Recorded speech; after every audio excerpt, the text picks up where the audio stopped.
much. We want to talk more about President Biden's economic agenda, the executive order that he's set to sign in just a few minutes to Buy American. And then, of course, the other steps the administration is taking to get the economy back on track. And for that, we want to bring in Heather Boushey. She's a member of President Biden's Council of Economic Advisors. And Heather, it's great to have you on the program. Thanks so much for taking the time to join us. Let's just start with what we heard from Jess just about Biden's Buy American initiative. I'm curious, just from your perspective, what you think today's executive order is going to accomplish.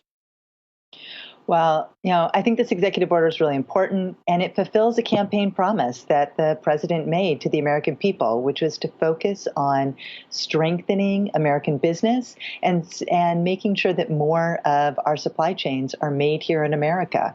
So, as we've seen so many businesses struggle over the past year with COVID, with the recession, and so many, especially small businesses, this kind of step that ensures that we're focused on making sure that U.S. taxpayer dollars, when we go out and the federal government buys goods, that they focus on making sure that those goods are made here in America by American workers and promoting union workers.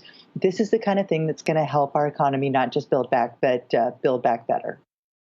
Heather, can you help us understand what that really looks like in the real world? An example, maybe the dollar figure about what this means and how it's different than what the Trump administration did 4 years ago?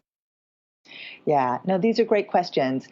I really want to stress that core to this executive order is focusing on actually doing this well and doing it with integrity. So, core to the executive order is that we're going to make sure that things that the federal government buys through its procurement processes and grants have these rules around domestic content. These have not been updated in many decades, and so we're going to take the time to actually do that right, make sure that we know where something is manufactured. So, all the goods that we have, we know that because of global supply chains, all the parts that go into those are made in different parts of the world. We need to make sure that we have a system that can track that and that we know actually what the domestic content is.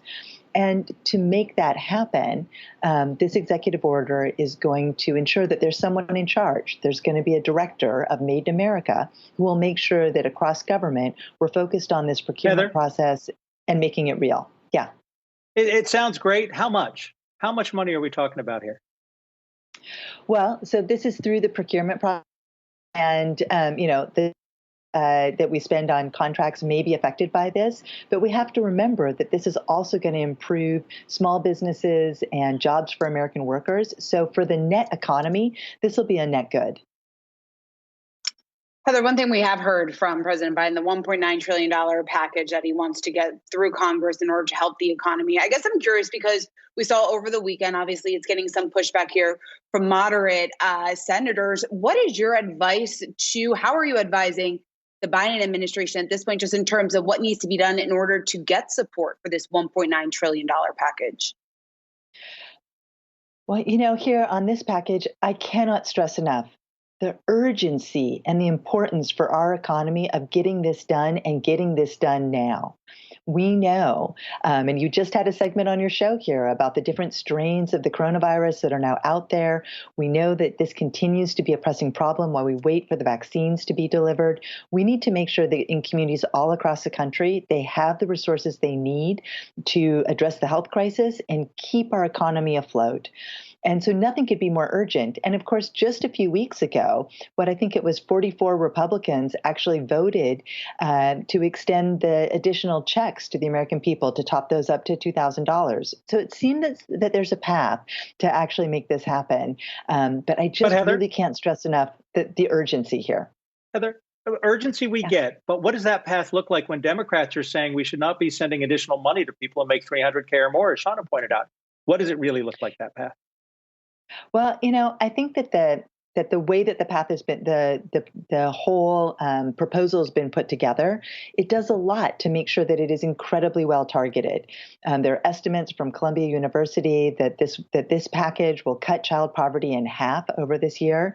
So I think that it requires coming together and finding a way to legislatively make it happen. But I just really can't stress enough how important it is for the American people and American businesses that we make sure that they have that relief ongoing throughout this crisis. And Heather, real quick, we only have about a minute here, but I know you've done extensive work to address economic inequality in this country. I'm curious just how you think this package and the aid that the Biden administration has put forward so far, how you're hoping or what this could do to address that issue.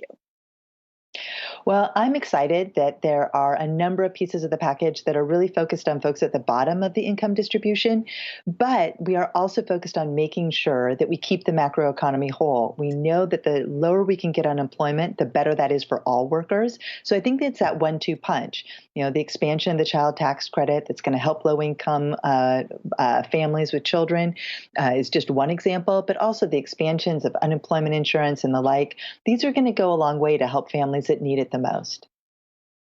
Heather Boushey, we really appreciate you taking the time to join us here today, member of President Biden's Council of Economic Advisors. Thanks so much. We hope to talk to you again soon. Thank you.